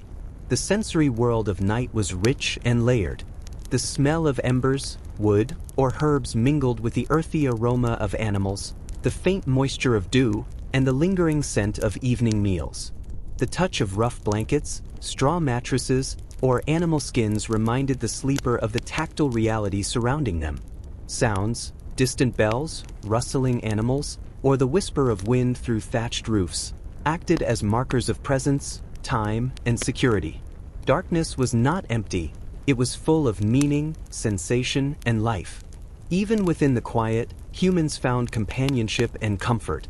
Family members huddled together, stories whispered to soothe fears, and small acts of care, adjusting a blanket, handing a child a spoon of water, or ensuring an animal was calm, reinforced bonds. Night was a communal experience as much as an individual one, teaching patience, awareness, and empathy through shared vulnerability. Thus, medieval nights existed in a delicate balance between fear and comfort, vigilance and rest, imagination and practicality. Dreams, superstition, and domestic activity merged to create an experience far richer than the simple passage of hours. Each night was a stage where the unseen, the remembered, and the expected interacted, shaping consciousness even as the body slipped into the restorative cycles of sleep, preparing every individual for the inevitable return of dawn. As the darkest hours of night slowly gave way to the first hints of dawn, medieval life entered a liminal period, a transitional space where the world seemed suspended between sleep and awakening. Even in the quietest homes, subtle activity marked the approach of morning. Animals stirred with instinctive awareness. Cows shifted in their pens, hens clucked softly, and barn cats stretched and padded silently across cold floors. The faint chirping of birds in distant trees hinted at the coming day, and those attuned to nature could detect the gradual shift in temperature, the pale touch of light against the horizon, and the soft movement of air through thatched roofs. For many, these early hours were a time of reflection or prayer. Farmers might rise briefly to check on fires or animals before the rest of the household stirred. Monks and nuns were already beginning their matins, chanting in rhythm with the shadows of vaulted ceilings and stone walls, their voices carrying a spiritual resonance that seemed to animate the quiet. Even in humble cottages, individuals might whisper prayers or blessings, preparing mentally and spiritually for the tasks that awaited. There was a heightened awareness in these moments, a sense that the thin veil between night and day demanded attention, respect, and care. The body itself responded to this transition. Sleep was often lighter in the final hours before dawn, punctuated by stirring, shifting, or momentary wakefulness. Peasants might rise to relieve themselves, adjust bedding, or stoke the embers of the hearth to prepare for cooking. Nobles, meanwhile, could begin subtle preparations, reviewing correspondence, organizing attendance, or checking on the household's security. Even in sleep, humans were participants in the world's gradual transformation, sensing light, temperature, and sound while remaining partially in the realm of dreams. Animals were both companions and indicators. Dogs stretched or padded about, alert to distant sounds, while barnyard creatures signaled their presence through low calls and movements. Livestock often anticipated feeding or activity, nudging the sleepy farmer awake with gentle but persistent demands. Cats prowled in search of small prey, their quiet hunting movements weaving life into the shadows. In a time before artificial lighting, these natural cues served as markers of rhythm and timing, guiding humans through a pre-dawn awareness of duty and survival. Dreams, too, often shifted during these hours. Sleepers transitioned from the vivid, sometimes chaotic narratives of deep night to more fragmented, anticipatory visions. A peasant might dream of plowing fields or tending livestock, images shaped by the tasks soon to resume. A noble could see visions of strategy, household concerns, or political intrigue, echoing the obligations that awaited at first light. These liminal dreams acted as bridges between night and day, blending memory, expectation, and instinct into the subconscious landscape. The senses heightened in these hours. Smells of embers, dew-laden earth, and warming hearths mingled, creating a layered aroma that signaled the slow approach of human activity. Sounds, once distant, became more discernible: the rustle of leaves, the faint clatter of early risers, the call of birds waking the day. Even the cool touch of pre-dawn air against skin carried information, reminding sleepers of the environment they were about to enter. Awareness, though subtle, increased as the body and mind prepared for the cycle of labor, ritual, and social interaction that morning would demand. In some households, this time was also used for planning and small preparations. Water could be drawn quietly, tools readied for field work, and fires rekindled before the main cooking began. Children, still groggy, were often awakened gently, while adults coordinated tasks for the household. In wealthier estates, servants quietly arranged the chambers, ensuring that daylight would reveal rooms ready for activity and ceremony. These actions, almost imperceptible, formed the invisible backbone of order, allowing the day to begin smoothly when the sun finally rose. This transitional pre-dawn period carried its own rituals of mindfulness and attention. Humans interacted with their environment in measured ways, guided by both instinct and custom. Every sound, every movement, every faint sign of life was integrated into a delicate pattern of preparation, a choreography that would culminate in the first full stirrings of the medieval morning. It was a time of quiet vigilance, anticipation, and connection to the natural world, where darkness still reigned but the day's rhythm had already begun to insinuate itself into the consciousness of those awake and those still sleeping. By the time light broke fully over fields, streets, and rooftops, households had completed these subtle transitions, ready to embrace the demands, rituals, and pleasures of the coming day. The liminal hours of night, with their dreams, quiet tasks, and anticipatory awakenings, ensured that the medieval sleeper was never entirely removed from the living world, even while immersed in rest. It was a period of preparation, reflection, and silent engagement with both the visible and invisible, setting the stage for the unbroken flow of life from morning into day. As the first rays of sunlight spilled over rooftops and fields, the medieval world came alive in a chorus of movement, sound, and smell. Morning was no single moment but a cascade of actions, each household responding to the sun's gentle insistence that the day had begun. Peasants emerged from straw-filled beds, stretching stiff limbs and rubbing sleep from their eyes, the cool air brushing against skin still carrying the residue of night.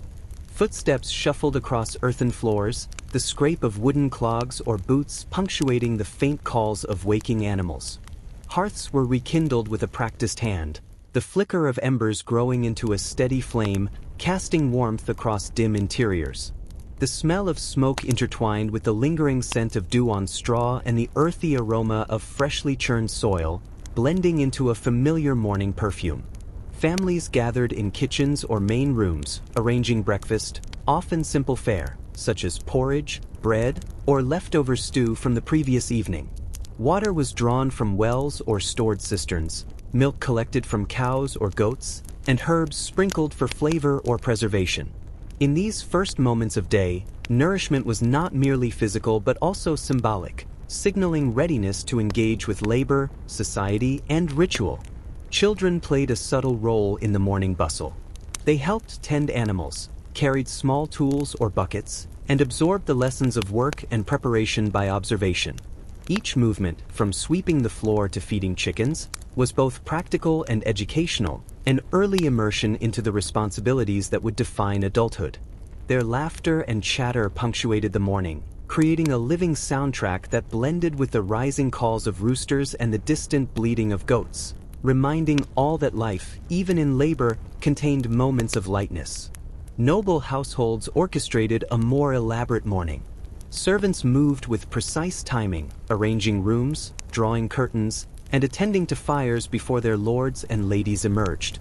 Clothing was adjusted, belts and clasps fastened, and breakfast prepared in kitchens alive with the hiss of cooking, the clatter of utensils, and the aroma of roasted meats and baked bread.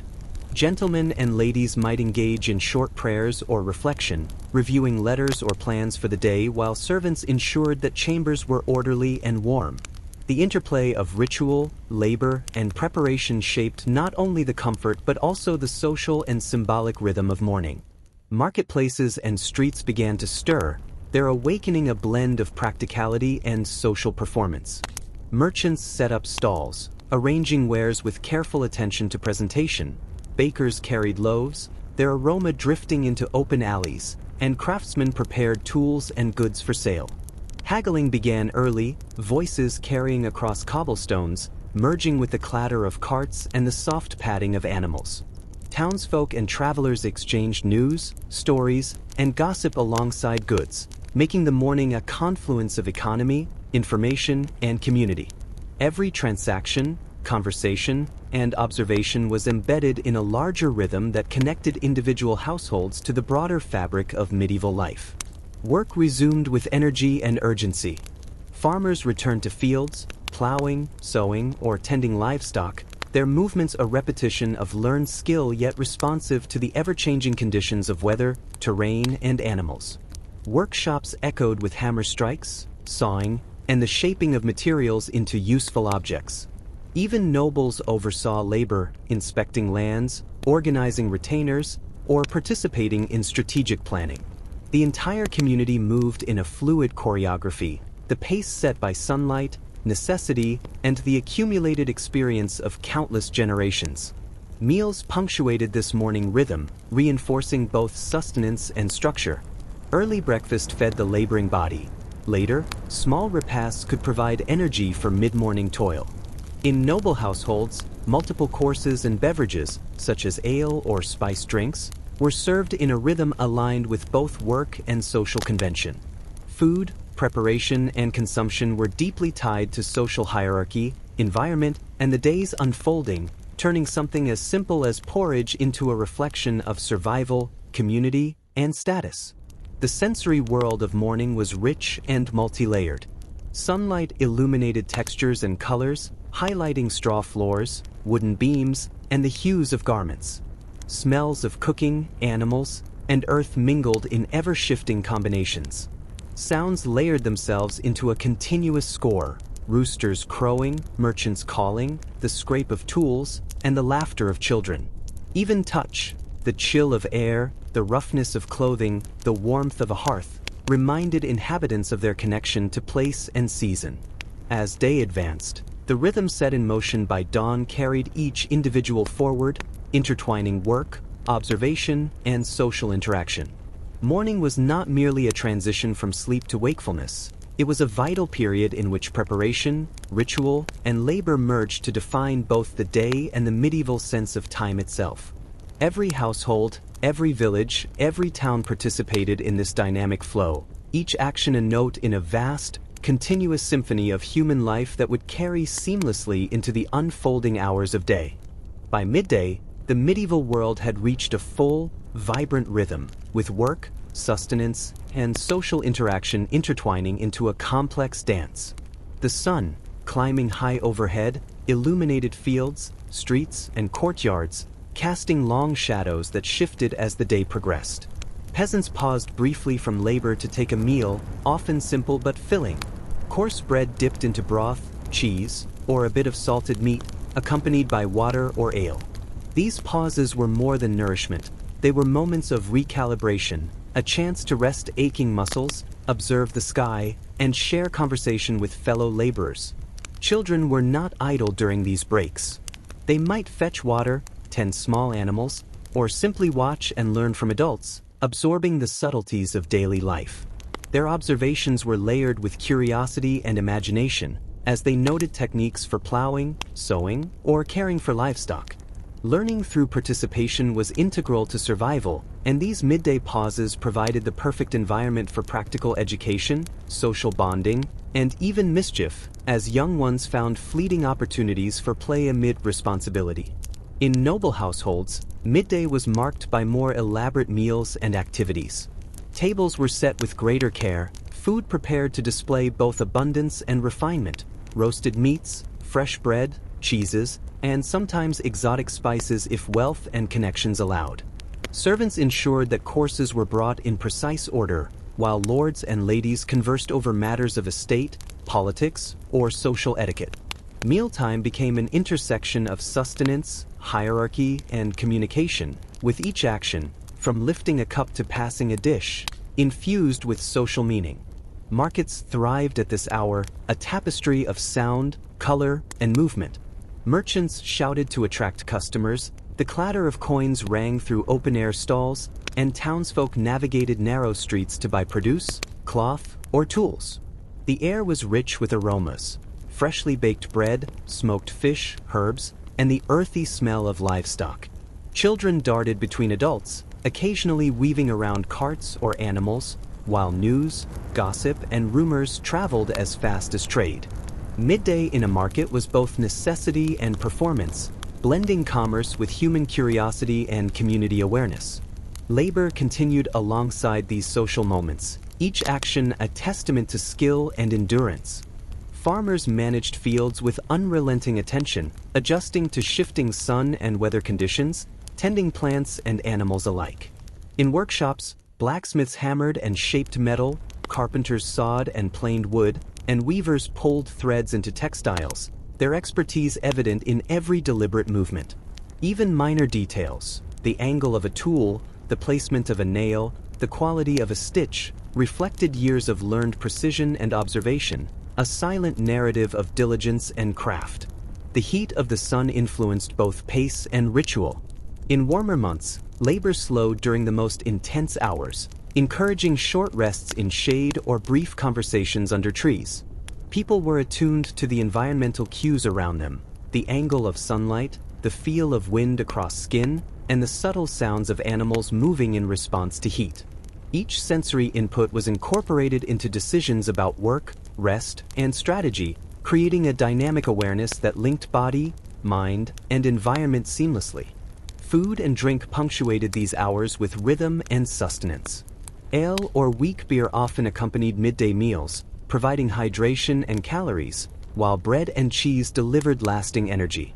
In noble households, mid-morning or midday repasts could include small dishes of fruit, nuts, or preserved sweets, a contrast to the more basic fare of common folk. Shared meals were not simply practical, they were social anchors, moments when stories, advice, and news moved through households, farms, and villages, reinforcing cohesion and community. The sensory landscape of midday was vivid, the glare of sunlight on stone walls, the soft sway of grain in fields, the earthy aroma of plowed soil mixing with smoke from nearby hearths. Sounds were a continuous symphony, the hammers striking metal, the clatter of wheels on cobblestones, the chatter of voices, and the distant crow of roosters or neigh of horses. Touch, too, was significant. Rough rope, coarse clothing, sun-warmed wood, and the grainy texture of soil all connected people to the physical reality of their environment. By the time midday passed, the rhythm of life was firmly established. Tasks were partially complete, meals had replenished energy, and both humans and animals were prepared for the next stages of the day. Work, social interaction, and ritual blended seamlessly, creating a continuous flow that characterized medieval existence. Even brief moments of pause carried significance. A glance toward the horizon, a whispered comment, a shared smile, or the careful adjustment of tools or clothing, all part of an unbroken narrative of life, preparation, and observation. As the sun began its gradual descent toward the horizon, the afternoon in medieval life unfolded with a rhythm that balanced labor, observation, and the anticipation of evening. Fields were alive with the sounds of work, the scrape of plows through soil, the soft thud of sickles against tall grass, and the measured movements of hands tending crops or livestock. Farmers and peasants, guided by years of experience, moved with deliberate care, aware of the sun's intensity, the texture of the earth, and the behavior of animals under their charge. Each action, whether sowing, weeding, or milking, was informed by accumulated wisdom, the body attuned to the subtle signals of nature and season. Workshops, too, maintained their rhythm. Blacksmiths hammered steadily, sparks leaping in brief arcs as metal was shaped into tools, weapons, or household implements. Carpenters sawed, planed, and joined wood, while weavers manipulated threads into intricate fabrics, all accompanied by a constant hum of human effort. The repetitive nature of labor was punctuated by brief glances at the sky, shared words between workers, or the occasional laugh, reminders that even in toil, human connection persisted. In wealthier homes, noble retainers oversaw lands, inspected tasks, or issued instructions, their presence both practical and symbolic, reinforcing social hierarchy while ensuring efficiency. Animals continued to dictate pace and attention. Herds of cows or goats moved slowly across pastures, guided by the soft commands of their caretakers, while chickens and geese foraged in yards, calling to one another with persistent clucks or honks. Dogs patrolled both indoors and out, alert to the subtle rustling of wildlife or the approach of strangers, their instincts woven into the daily fabric of security and companionship. Cats, ever independent, prowled quietly, fulfilling their roles as hunters while simultaneously adding movement and presence to human spaces. The interconnected rhythm of humans and animals created a seamless flow of activity, each life influencing and responding to the others. Social interactions punctuated the afternoon. Villagers exchanged news, bartered for goods, or paused to discuss weather, crops, and events. Children, when not assisting adults, engaged in simple games, chasing one another or creating small imaginative worlds amidst the practical necessities of rural life. Towns buzzed with merchants preparing for the evening trade, the clatter of carts over cobblestones mixing with the calls of sellers advertising their wares. In noble households, conversation often centered on strategy, alliances, or plans for upcoming events, blending governance with social display and reinforcing the structure of authority. Meals in the afternoon were less formal than those at midday but remained significant. Bread, cheese, and leftovers provided nourishment, often accompanied by ale or watered wine. In wealthier households, small courses were arranged to sustain energy without interrupting ongoing tasks or strategic deliberations. Eating was simultaneously practical and social, a moment for reflection, observation, and preparation for the final labors of the day. Even brief pauses carried rhythm and intention, allowing the body to recover while the mind remained alert to both immediate and future demands. The sensory environment of afternoon was rich and variable. Sunlight intensified the colors of fields, garments, and buildings, while shadows shifted slowly across floors and walls. The smell of warm earth, freshly turned soil, cooking fires, and livestock blended into a layered tapestry of aroma, anchoring individuals to their environment. Sounds were equally varied: hammering, laughter, the lowing of cattle, the chatter of merchants, and the occasional distant toll of church bells. Touch played a constant role, whether the rough texture of rope, the softness of straw bedding, or the resilience of worn tools and fabrics. As the afternoon wore on, attention gradually shifted toward evening. People adjusted clothing, gathered tools, and anticipated the cooling air and diminishing light. Children were guided to finish tasks or prepare for the communal transition toward rest. Animals were guided toward pens or stables, fires prepared to cook evening meals, and households began subtle rituals of security, ensuring that the coming night would be safe and orderly. These anticipatory actions formed a bridge, connecting the energy of labor and social engagement with the introspection, ritual, and rest that evening would bring. Thus, the afternoon in the medieval world was a period of continuity and preparation, a dynamic interplay of work, observation, social interaction, and environmental awareness. The flow of activity, guided by sunlight and the rhythms of life, carried communities seamlessly toward evening, each movement, each sound, and each interaction a thread in the larger tapestry of existence, connecting human labor, social bonds, and natural cycles in a continuous, living narrative. As the sun began its slow descent toward the horizon, the medieval world shifted subtly, and the transition from afternoon to evening became a sensory and social experience all its own. Shadows lengthened across fields, streets, and courtyards, painting everything in muted gold and amber hues, while the temperature dropped slightly, coaxing people to adjust clothing or gather near the warmth of fires. Animals, too, sensed the approach of night. Cows moved more languidly toward pens, chickens returned to coops, and dogs patrolled the boundaries with attentive eyes and ears, while cats slinked silently through barns and kitchens, their eyes reflecting the fading light. Households began a delicate choreography of preparation. Fires were stoked in kitchens to cook the evening meal, sometimes a stew thick with vegetables, grains, and scraps of meat. In wealthier homes, additional dishes were readied, using spices and preserved foods to create both sustenance and status. Utensils were cleaned, benches arranged, and in noble estates, tables set with care. Children finished chores, bringing in small bundles of herbs, feeding remaining animals, or carrying water from wells, while adults supervised, ensuring that both practical and ritual needs were met before darkness fully enveloped the surroundings. The sensory environment deepened as dusk settled. The smell of smoke from hearths mixed with cooling earth and the faint perfume of evening blossoms or herbs, creating a layered, immersive aroma. Sounds became richer and more varied. The distant clatter of a cart on cobblestones, the soft murmur of voices, the lowing of cattle returning from pastures, and the occasional creak of a door or floorboard. Light dwindled, allowing flickers from fires and lanterns to dominate interiors, casting dancing shadows that gave the spaces a sense of movement and life even in relative stillness. Social interaction remained central during this period. Families gathered around tables or hearths to eat, share news, and exchange stories. The narrative of the day, the successes, failures, and curiosities, was recounted, reinforced by laughter, advice, or cautionary tales. In towns and villages, neighbors might visit each other briefly before nightfall, exchanging greetings, helping with tasks, or coordinating communal efforts like fetching water or checking fences. The rhythm of human presence, voices, footsteps, and shared attention provided reassurance as night approached, intertwining safety and social cohesion. Preparations for night extended beyond work and meals. Doors and shutters were secured, animals checked one last time, and simple rituals were performed to ward off danger or misfortune.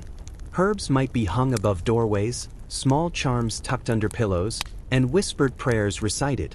Even the smallest households engaged in these protective gestures, blending practicality with belief, reflecting an awareness that night was a time of vulnerability yet also one filled with possibility and continuity. For some, evening included entertainment or leisure. Children played briefly near the hearth or in courtyards, adults told stories or sang softly, and in wealthier homes, music might accompany the winding down of day. Lutes, harps, and flutes provided gentle soundtracks, while tales of heroic deeds, saints, or local legends were recounted with a careful balance of drama and instruction. These moments of communal engagement reinforced bonds, conveyed cultural knowledge, and offered subtle mental and emotional release after the rigors of labor. The transition into night was also a time of reflection. Individuals paused to observe their surroundings, noting the shift in temperature, the changing colors of the sky, and the sounds that marked the closing of the day. Awareness of natural cycles, the fading light, the settling of animals, the approach of cooler air, helped people orient themselves, blending the practical with the contemplative. Even in the midst of routine, there was a subtle rhythm, a recognition of life's continuity and the necessity of preparation, both for immediate rest and for the coming day. By the time darkness fully settled, households were ready. Fires burned steadily, animals were secured, meals completed, and families gathered together. Clothing was adjusted for warmth, bedding prepared, and final protective rituals completed. The day's energy, work, and social interaction converged in this transitional space, creating a moment that was both ending and beginning, an opportunity to rest, reflect, and prepare for the restorative cycle of sleep, while remaining acutely aware of the living, breathing world surrounding them. Thus, the medieval evening was a dynamic, immersive experience, combining labor, sensory awareness, social interaction, and ritual. It was a liminal time, connecting the energy of day with the introspection and mystery of night. Each movement, sound, and scent contributed to the rhythm of life, preparing body and mind for the unfolding hours, reinforcing bonds of community and family, and ensuring that even as darkness fell, humans remained both participants in and observers of the intricate tapestry of existence that defined their world.